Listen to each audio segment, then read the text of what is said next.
Hello everybody, Willing Dunn here, and today I'm going to talk about one of my favorite decks in competitive Netrunner.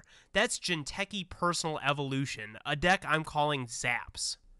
This deck is very similar to the deck I played at North American Nationals to I think an 18th place finish. So although the deck is very unusual, I do think that it's quite competitive. First I'm going to go over the basic strategy for playing the deck. Then we're going to talk about the specific card choices, and then finally we'll look at some of the specific matchups and how this deck plays out in them.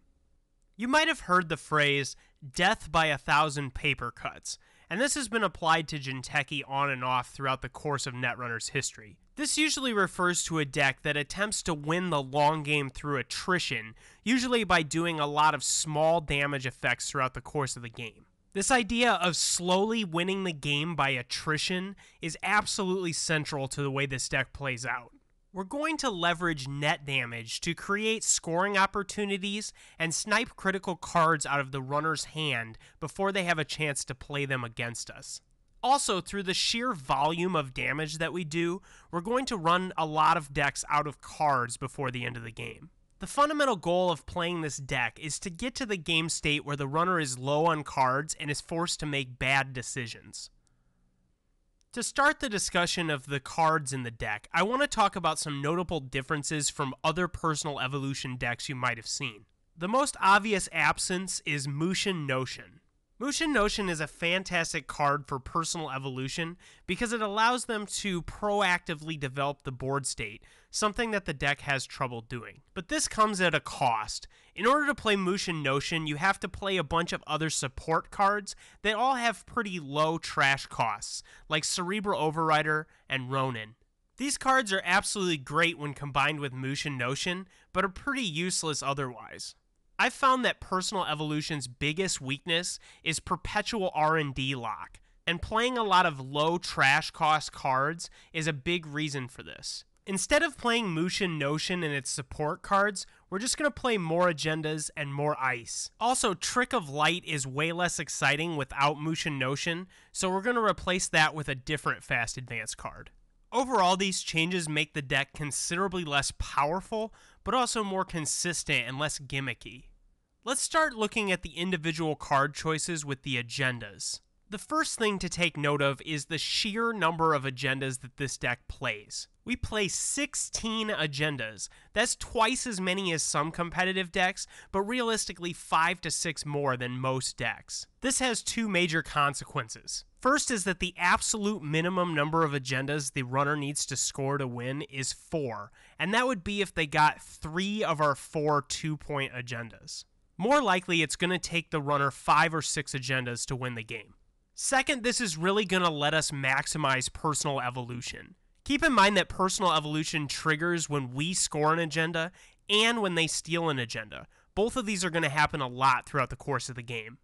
House of Knives is an incredibly obvious card that we're definitely going to play. We're going to get to do a damage when we score it, and we're going to get to do 3 more throughout the course of the game. 4 damage for one card seems pretty good. Gilahan's Arcology is going to be a core of our economy in this deck. We don't play very many economy cards, and this is going to be a huge boon if we score it. Chronos Project is a key aspect of the attrition in this deck.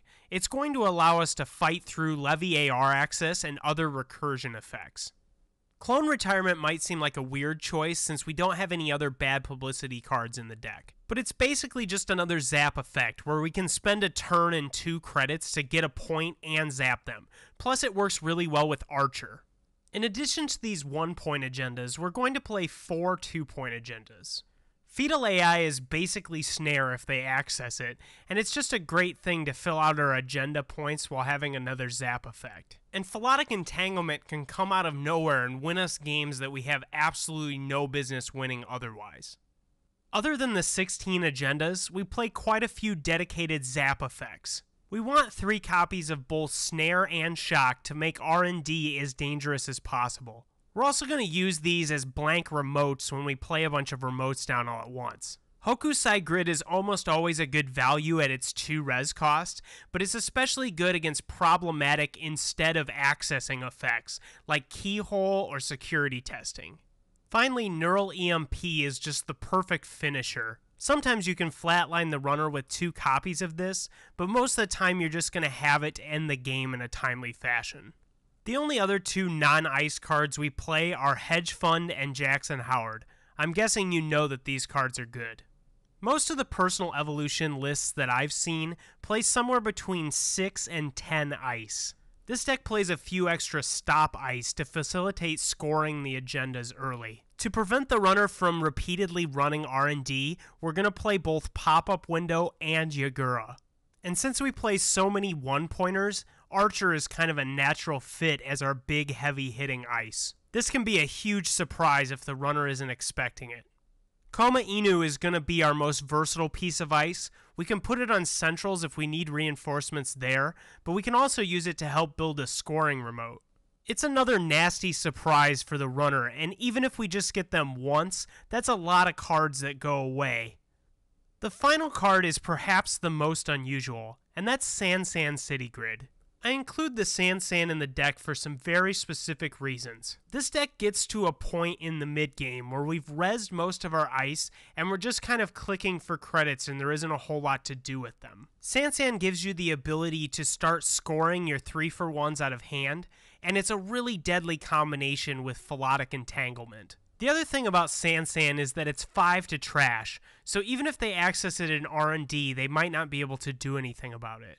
Another common play I make with Sansan is to put it in the same server as a shock or a snare I played earlier. This lets me set up the Sansan for later, but ensures that my opponent is going to have to pay the 5 trash cost and deal with the shock or the snare. Overall, Sansan is the type of thing you need to snowball an early advantage into a late game win.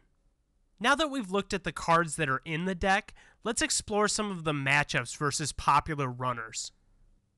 Generally speaking, the more aggressive your runner opponent is, the better that this deck is going to fare. And for that reason, Criminal is generally the easiest faction to play against. The deck really doesn't care that much about getting siphoned since we're pretty good in the low credit scenarios, and very few Criminal opponents have dedicated cards against Jinteki. If they do have anti-Jinteki cards, it's probably in the form of expose effects. These are pretty good against the Mushin Notion version, but aren't really that good against this version of the deck since we don't really advance our remote servers. Andromeda is the most popular Criminal ID, and I think we have a particular advantage against her 9-card starting hand. This is mainly because Andromeda players have to play quite a few of the good cards out of their starting hand down, or else they're going to be forced to discard them at the end of the turn. This makes Andromeda players a lot less likely to run your remotes on the first turn, and therefore makes it easier to score either a House of Knives or Gila Hands early in the game. I generally open against Andromeda with some type of ice in front of HQ against a Count Siphon, and then I'll put 2 remotes down, usually a 3-for-1 agenda and some type of nasty surprise. While the Shaper faction has some of the cards that this deck fears the most, I don't really think it's a particularly bad matchup. Let me start by saying that if your opponent doesn't have Deus Ex and Levier access, this is probably one of the easiest matchups. Net Shield is also quite good, though it can be really expensive over time. One of the most important cards to watch in the Kate matchup is Clone Chip, because they're really going to need that card to both parasite your stuff and to recur Deus Ex. Speaking of Deus Ex, I think that we're a lot stronger against that card than the Mushin Notion versions of the deck, because we don't really have a whole lot of effects that do more than 1 damage at a time. One of the more comfortable aspects of playing against Shaper is that we're not really worried about multi-axis stuff like indexing and Maker's Eye, although I do think one R&D interface can be somewhat problematic. Noise is the matchup that I think is the worst for the Zaps deck, although I do think it's very winnable and something like 40-60 in favor of Noise. Unfortunately, this matchup is largely contingent on how many Jackson Howards you're able to draw throughout the course of the game. If I was going to take Zaps to a tournament where I expected a fair amount of noise, I would try to include a couple copies of Interns.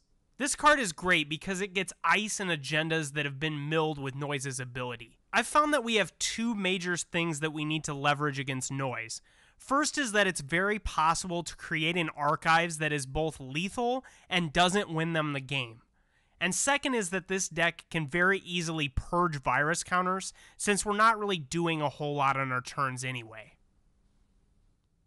Well, that's going to do it for the Zaps overview. I hope that you like this idea and can maybe have some fun with this deck. I've certainly had a lot of fun with it.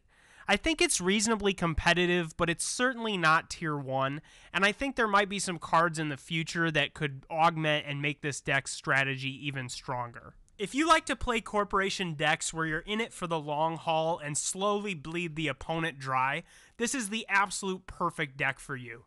I also think this deck gives you a lot of really good opportunities to play a psychological game with your opponent.